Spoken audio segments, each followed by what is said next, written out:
Detail देने वाला IV fluid क्या होता है, कितने टाइप से होते हैं, कौन सा आईवी फ्लूइड कौन से डिसीज में लगाते हैं, और कौन सा आईवी फ्लूइड में हम कौन सा इंजेक्शन डाइल्यूट करते हैं, कैसे देते हैं, सारी चीज़ें, बहुत सारा टॉपिक है ये, सब डिस्कस करने वाला हूँ मैं यहाँ पे। स्टार्टिंग से आईवी फ्लूइड क्या होते हैं समझो। Full form of IV fluid is intravenous fluid. IV fluid का फुल फॉर्म क्या होता है? Intravenous fluid. इंट्रावीनस का मतलब होता है जो कि डायरेक्टली नसों के अंदर डाला जाए, वेन के अंदर इंटर करवा दिया जाए, ठीक है। आईवी फ्लूइड को इंट्रावेनस फ्लूइड भी कहा जाता है। इन्हें सीधे डायरेक्ट वेन के अंदर यानी कि शिराओं के अंदर डायरेक्टली डाला जाता है, जिसे आईवी फ्लूइड, तरल जिसे हम लोग आईवी फ्लूइड जिसे हम लोग कहते हैं। कितने प्रकार के होते हैं?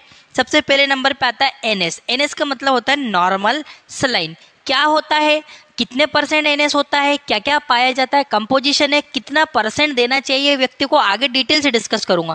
पहले टाइप समझ लो। एनएस नॉर्मल सलाइन जिसे हम लोग कह रहे हैं, डीएनएस डेक्सट्रोज नॉर्मल सलाइन, ठीक है। डेक्सट्रोज नॉर्मल सलाइन जिसे कहते हैं आरएल, आरएल को बोलते हैं रिंगर्स लैक्टेट सॉल्यूशन, और डी5 डी10 D25 सॉल्यूशन और मैनिटोल। देखो जरूरी नहीं है कि आप लोग किसी स्पेसिफिक रीजन की वजह से इसको पढ़ोगे। देखो ये पढ़ोगे तो आपको मेडिकल का नॉलेज होगा, ठीक है। एक एक चीज़ें आप लोग को समझना है, इसलिए मैं आपको डिटेल से बताऊंगा कि एनएस क्या होती है, सलाइन क्या होती है, डीएनएस क्या होती है, रिंगर्स फ्लूइड क्या होता है, इनका फुल फॉर्म, कंपोजिशन, डोज वगैरह सारी चीज़ें डिस्कस करूंगा। एक पहले इसका स्क्रीनशॉट ले लो, जल्दी से आप लोग स्क्रीनशॉट ले लो, ठीक है गाइस। आई होप कि आप लोगों ने स्क्रीनशॉट लिया होगा। मैं आगे बढ़ता हूँ यहाँ से। सबसे पहले एक एक, जैसे कि मैंने बोला, एक एक करके डिस्कस करूंगा। सबसे पहले एनएस यानी कि नॉर्मल सलाइन के बारे में बात करते हैं। नॉर्मल सलाइन में सबसे पहले उसके कंपोजिशन यानी कि उसके अंदर नॉर्मल सलाइन जिसके ऊपर एनएस लिखा रहता है, कुछ इस तरह की बोतल जो रहती है, इस तरह की बोतल जो रहती है, इस बोतल में क्या क्या पाया जाता है वो कंपोजिशन समझो। 0.9% NaCl, सोडियम क्लोराइड, 100 ml की बोतल। देखो इसमें बोतल तो 100 ml की बोतल भी आती है, 500 ml की भी आती है, और 1000 ml की भी बोतल आती है। देख रहे होगे डायग्राम में, ये 100 ml की है, ये 500 यानी कि आधा लीटर की बोतल है, ये 1000 ml यानी कि एक लीटर की बोतल है। तो ये तीनों बोतल आती है। तीनों बोतल को कब चढ़ाना है ये मरीज की कंडीशन, मरीज की डिसीज पे निर्भर करता है। मैं आगे बताऊंगा आपको डिटेल से, समझो। एनएस नॉर्मल सलाइन इसका फुल फॉर्म होता है। इसके अंदर कुछ नहीं होता, केवल 0.9% NaCl। NaCl क्या होता है भैया? नॉर्मल सलाइन, NaCl का मतलब होता है सोडियम क्लोराइड। ये नमक का पानी इसे हम लोग बोल सकते हैं, ठीक है। नमक का पानी इसे बोल सकते हैं क्योंकि इसमें NaCl पाया जाता है, हल्का सा सॉल्टी होता है ये, ठीक है। ये चीज याद रखना कि चाहे वो 100 ml की बोतल हो, 100 ml की हो या 1000 ml की हो, इसमें जो कंसंट्रेशन उसकी परसेंटेज होता है वो होता है 0.9%। 0.9% सोडियम क्लोराइड पाया जाता है इस बोतल के अंदर। स्क्रीनशॉट ले लो, जल्दी से आगे बढ़ जाता हूं मैं, जल्दी स्क्रीनशॉट ले लो गाइस, आगे बढ़ता हूं।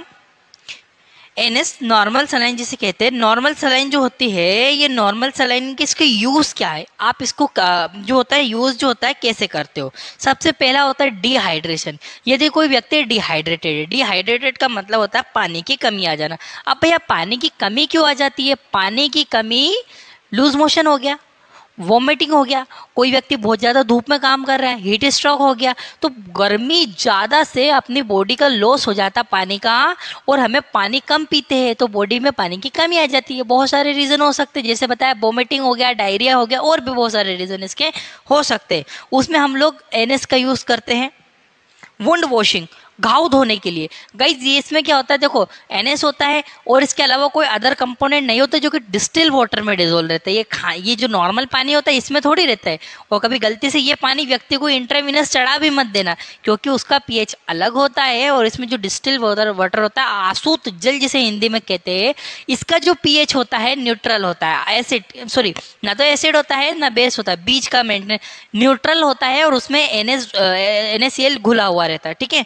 तो उस वजह से वो दे, तो जितने भी घाव वगैरह होते हैं, जैसे किसी को वुंड हो गया, चोट लग गई, उसको पहले हम लोग एनएस से क्लीन कर लेंगे, धो लेंगे, ताकि उसके ऊपर कोई ऑर्गेनिज्म हो या डस्ट हो या कुछ पार्टिकल हो तो वो साफ हो जाए। तो हम लोग इसका इस्तेमाल करते हैं वुंड वॉशिंग के लिए। वुंड मतलब घाव को धोने के लिए।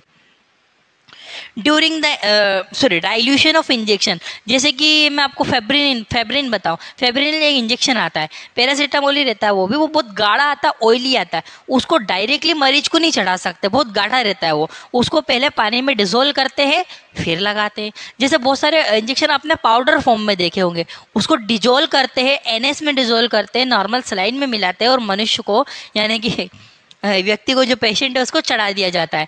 क्लियर हुआ? तो वुंड वॉशिंग के लिए और मेंटेनिंग वाटर बैलेंस, डेफिनेटली शरीर का जो वाटर बैलेंस है, पानी का जो बैलेंस होता है, उसको बनाने के लिए हम लोग एनएस का इस्तेमाल करते। आई होप कि आपको यूज समझ में आए होंगे।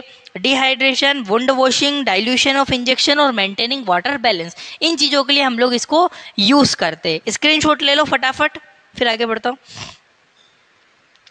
ठीक है, आगे बढ़ता हूँ। एनएस नॉर्मल सलाइन जो होता है उसका डोज क्या है, उसको कितनी मात्रा में आपको मरीज को देना होगा। डोज देखो, dose of normal saline is completely depend on patient condition in disease. देखो डोज है, नॉर्मल सलाइन को कितना देना है या मरीज की अवस्था पे निर्भर करता रहता है। ठीक है, मरीज कैसा है, उसको कितनी ज़रूरत है फ्लूइड की, कितना ज़्यादा डिहाइड्रेटेड हुआ है, कितना लूज मोशन लगा हुआ है, कितने दिनों से लगा हुआ है, उसको कौन सी बीमारी है, इसके ऊपर उसकी क्वांटिटी निर्भर करती है कि भैया इसको 1 बोतल चढ़ाना है, 2 बोतल चढ़ाना है, 3 बोतल चढ़ाना है। अलग अलग मरीजों को अलग अलग लगता है। क्लियर हुआ? पर फिर भी 2000 से 3000 ml यानी कि 2 से 3 लीटर 24 घंटे के अंदर हम पेशेंट को दे सकते हैं। ये चीज़ ध्यान रखना। ठीक है, मरीज को लगभग 2000 ml से 3000 ml यानी कि 2 से 3 लीटर के समथिंग मरीज को हम लोग ये फ्लूइड दे सकते हैं। नोट, इसमें सबसे ज़्यादा महत्वपूर्ण एक चीज़ आपको समझना जरूरी है। यदि किसी व्यक्ति को ब्लड प्रेशर की समस्या है तो उसे नॉर्मल सलाइन नहीं देना चाहिए। क्यों? क्योंकि उसमें रहता है NaCl। NaCl का मतलब सोडियम क्लोराइड। और आपने देखा है यदि किसी का बीपी डाउन हो रहा हो तो बोलते हैं नमक शक्कर का घोल पी ले, बीपी बढ़ जाएगा।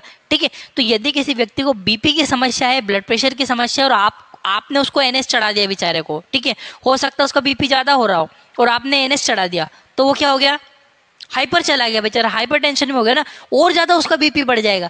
उस कंडीशन में हमें कभी भी NS नहीं देना चाहिए। पहले देख लेना है मरीज को बीपी तो नहीं है, ब्लड प्रेशर तो नहीं बढ़ा हुआ है, बीपी की कोई समस्या तो नहीं है। यदि ब्लड प्रेशर की कोई प्रॉब्लम हो तो उस व्यक्ति को हम लोग को NS नहीं चढ़ाना चाहिए। NS हमें बिल्कुल नहीं देना चाहिए, इसको डिनाई करना चाहिए। इसका स्क्रीनशॉट ले लो, ये नोट बहुत इंपॉर्टेंट है, महत्वपूर्ण है, इसको ध्यान रखना। जल्दी से स्क्रीनशॉट ले लो। क्लियर हुआ? आगे बढ़ता हूँ। नेक्स्ट जो बोतल आती है हमारी वो होती है DNS, dextrose normal saline. Dextrose normal saline composition. अब ये डेक्सट्रोज क्या है भैया? डेक्सट्रोज एक शुगर है, शक्कर होती है। हमने कार्बोहाइड्रेट पढ़े हैं, उसमें पढ़ा था हमने ग्लूकोज, फ्रक्टोज, माल्टोज, लेक्सटोज, डेक्सट्रोज। उसी तरह से वहां पे डेक्सट्रोज भी था। ठीक है, फ्रक्टोज नॉर्मल शुगर होती है फल फ्रूट के अंदर। इसी तरह से जो डेक्सट्रोज होती है ये भी एक प्रकार कार्बोहाइड्रेट का ये शुगर होती है। कंपोजिशन, इसमें कितनी डेक्सट्रोज पाई जाती है? 0.9% सोडियम क्लोराइड तो डिस्टिल वाटर में रहेगा ही सही, पर उसके साथ में कुछ एडिशनल चीजें भी रहेगी जिससे कि डेक्सट्रोज, उसमें 5 ग्राम डेक्सट्रोज मिलाया जाता है। 2 तरह की बोतल आती है, 500 ml मेनली तो 500 ml की होती है, 500 ml की बोतल आती है, 1000 ml यानी कि 1 लीटर की आती है। ठीक है, तो ये दोनों बोतलों को हम लोग यूज करते हैं। डिपेंड करता है पेशेंट कैसा है, उसको कितना फ्लूइड देना है। ठीक है, तो आप लोग बेसिक चीजें ध्यान रखो कि जो कंपोजिशन होता है, जो DNS का जो composition, dextrose normal saline, DNS dextrose normal saline. इस डेक्सट्रोज नॉर्मल सलाइन में आपसे पूछे क्या पाया जाता है, भैया नमक का पानी होता है। कितने % सोडियम क्लोराइड होता है? 0.9%। मतलब उस NS में इनने 5 ग्राम डेक्सट्रोज और डाल दिया, थोड़ा मीठा कर दिया उसको, तो क्या बन गया? DNS बन गया। क्लियर हुआ? इसका स्क्रीनशॉट ले लो जल्दी से। इस तरह की बोतल आती है आपकी DNS की, कांच की पैकिंग भी आती है, कांच में भी मिलती है, ऐसे भी मिलती है, दोनों तरह से मिलती है आपको। ठीक है, आगे बढ़ता हूं। डेक्सट्रोज नॉर्मल सलाइन का यूज क्या होता है? आप इसका यूज कहाँ कहाँ कर सकते हैं? डिहाइड्रेशन, जब हमारे शरीर में पानी की कमी हो गई तब हम यूज कर सकते हैं। हाइपरटेंशन, यदि बीपी बहुत ज्यादा बढ़ा हुआ है तो उसके हाइपरटेंशन, यदि ब्लड प्रेशर कम हो तो उसको बढ़ाने के लिए, ठीक है। यदि किसी का बीपी कम हो गया हो तो उसको बीपी के थोड़ा सा इंक्रीज करने के लिए, हाइपर में नहीं, हाइपर मतलब ज्यादा बीपी रहेगा, उसके ऊपर से आप डीएनएस चढ़ा दोगे तो बेचारे का और बीपी बढ़ जाएगा। पर हमको क्या चढ़ाना है, डीएनएस कम बीपी वाले मरीजों में। यदि किसी को बीपी कम हो गया, सडनली बीपी की नॉर्मल लेवल से डाउन हो गया, तो हम लोग उसमें डीएनएस दे सकते। To treat insulin shock, treat insulin shock मतलब जैसे कि कोई इंसुलिन शॉक हो गया हो, इंसुलिन शॉक मतलब इंसुलिन बन ही नहीं रहा हो, बहुत कम बन रहा हो, कुछ प्रॉब्लम हो गई हो, तो सडनली उसे डीएनएस दे देंगे। डीएनएस देने से क्या होगा, शुगर जाएगी शरीर में तो मेरा पेंक्रिया रिएक्ट करेगा, ठीक है। तो उस कंडीशन में भी हम लोग डीएनएस मरीज को दे सकते हैं। इन एक्सीडेंटल कंडीशन, यदि किसी व्यक्ति को एक्सीडेंट हो गया है, एक्सीडेंट वगैरह रोड पे देखा, ब्लड लॉस हो गया, फ्लूइड लॉस हो गया, पानी की कमी हो गई, शुगर डाउन हो गया, ब्लड निकलेगा तो सब कम होगा, शुगर भी कम हो गया बेचारे का, है ना, बीपी भी कम हो गया, फ्लूइड की कमी हो गई, उस कंडीशन में हम मरीज को क्या दे सकते हैं, डीएनएस दे सकते। क्लियर हुआ? जल्दी से स्क्रीनशॉट ले लो इसके यूज का, कि डीएनएस का हम लोग यूज कहाँ कहाँ पे कर रहे हैं। डिहाइड्रेशन में देखो गाइस, यहाँ पे एक मिस्टेक मैंने की हुई है, मैं आपको क्लियर कर देता हूँ।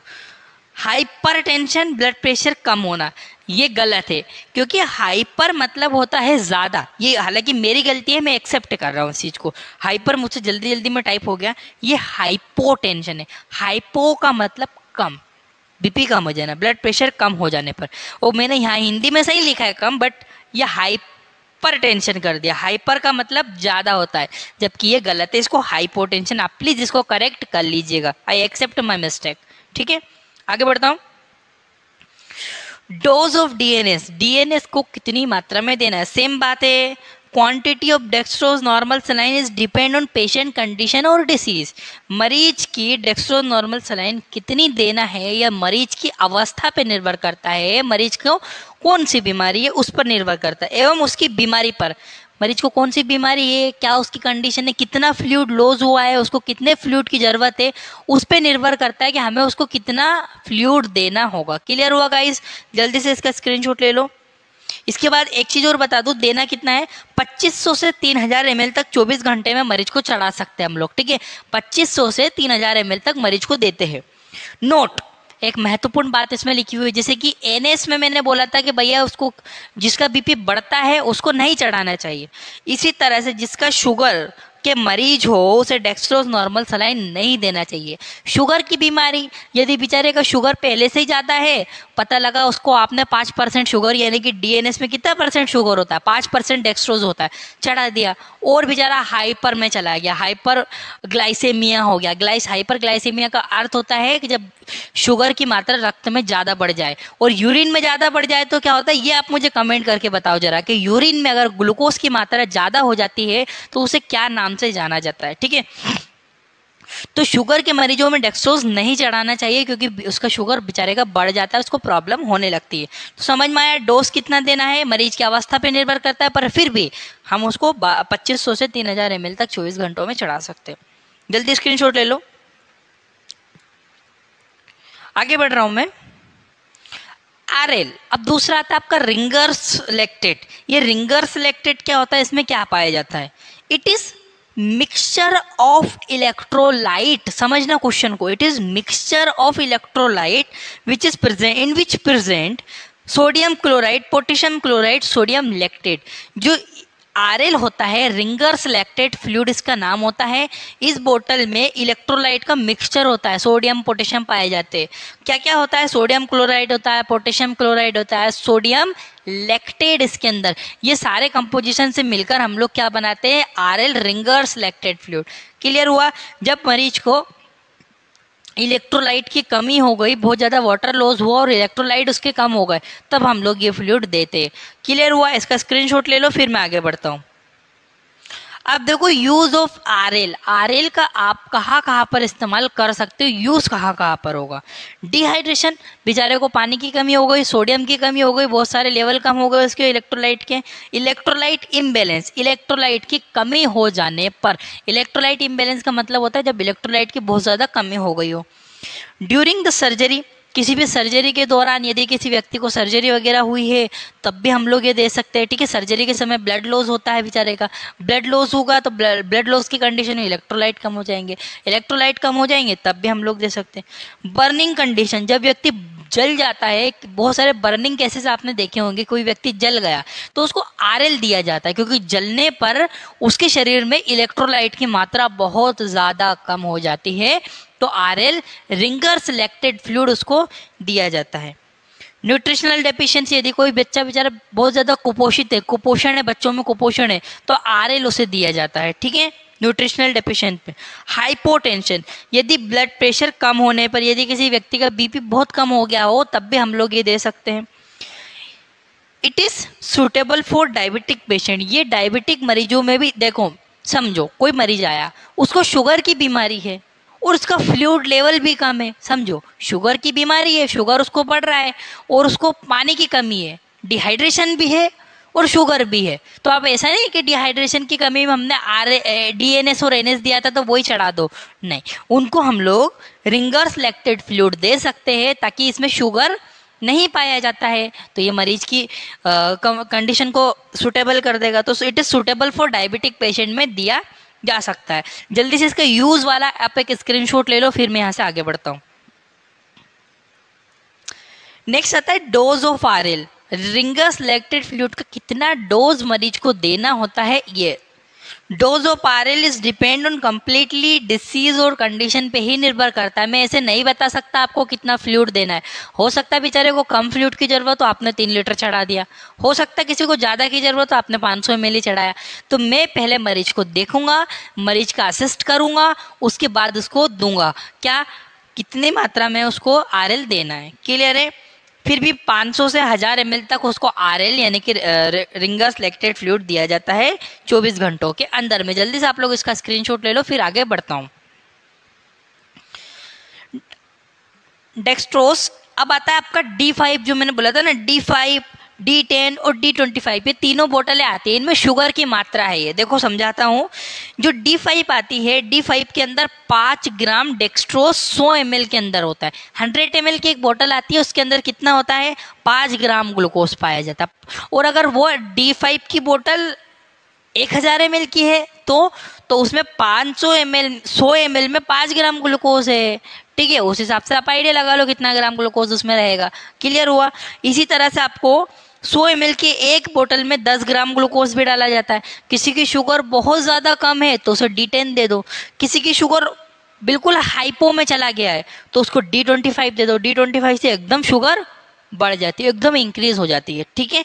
तो याद रखना कंपोजिशन के D5, D10, D25। D का मतलब होता है डेक्सट्रोस, इस तरह की बोतल आती है, D5 की दी हुई है, इसी तरह से इसके आगे D10, D25, मतलब ये कंसंट्रेशन दी हुई है भैया कि इसमें कितनी कंसंट्रेशन होती है। D5 में 5 ग्राम, 10 में 10 ग्राम और 25 में 25 ग्राम, क्लियर हुआ। 100 ml की बोतल की बात कर रहा हूँ मैं, क्लियर हुआ। जल्दी से इसका स्क्रीनशॉट ले लो, फिर आगे बढ़ता हूँ।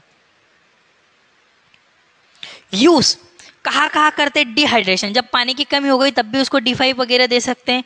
वीकनेस, यदि व्यक्ति को बहुत कमजोरी लग रही है तब भी दे सकते हैं। डिजीनेस, बहुत ज़्यादा व्यक्ति को चक्कर वगैरह आ रहा है तब भी D5 वगैरह दे सकते हैं, पर ये शुगर के मरीजों को नहीं दी जाती है, ये चीज़ आप लोग ध्यान रखना भैया, ठीक है। डोज 2000 से 3000 ml 24 घंटे में हम लोग मरीज को दे सकते हैं, ठीक है, ये चीज़ ध्यान रखना, बेसिक है ये। इसका स्क्रीनशॉट ले लो, फिर आगे बढ़ता हूँ मैं। अब आता है आपका मेनिटोल सॉल्यूशन, इस तरह की आपकी बोतल आती है, ये मेनिटोल बहुत इंपॉर्टेंट है, इसको समझ लो आप लोग। This is the type of diuretic solution, it is means it increase the volume of diuretic, मतलब होता है यूरिन की मात्रा अधिक हो जाना, यूरिन की मात्रा बढ़ा देना। यदि किसी व्यक्ति के शरीर में पानी की बहुत ज़्यादा मात्रा बढ़ गई हो, पानी भर गया हो, तो उस पानी को कहाँ से निकालोगे, यूरिन से ही निकालोगे ना। तो ये डायूरेटिक सॉल्यूशन है, इसको चढ़ा दो मरीज में, तो मरीज इतनी यूरिन करेगा कि उसकी शरीर से पानी की कमी हो जाएगी। कोई व्यक्ति है पानी की बढ़ोतरी हो गई, इसमें पानी ज़्यादा हो गया तो मैनिटोल सॉल्यूशन दे दो, मैनिटोल से ज़्यादा यूरिन करेगा, यूरिन निकल जाएगी। कंपोजिशन, इसमें 20 ग्राम मैनिटोल, 100 ml की एक बोतल आती है, 100 ml की बोतल में 20 ग्राम मैनिटोल पाया जाता है। स्क्रीनशॉट ले लो, बहुत इंपॉर्टेंट है। मैनिटोल क्यों देते हैं? मैनिटोल डायूरेटिक में देते हैं। डायूरेटिक में मतलब डायूरेटिक सॉल्यूशन होता है ये। डायूरेटिक सॉल्यूशन मतलब किसी की यूरिन कम निकल रही हो तो यूरिन को बढ़ाने के लिए, यूरिन आउटपुट कम हो गया हो तब भी देते हैं।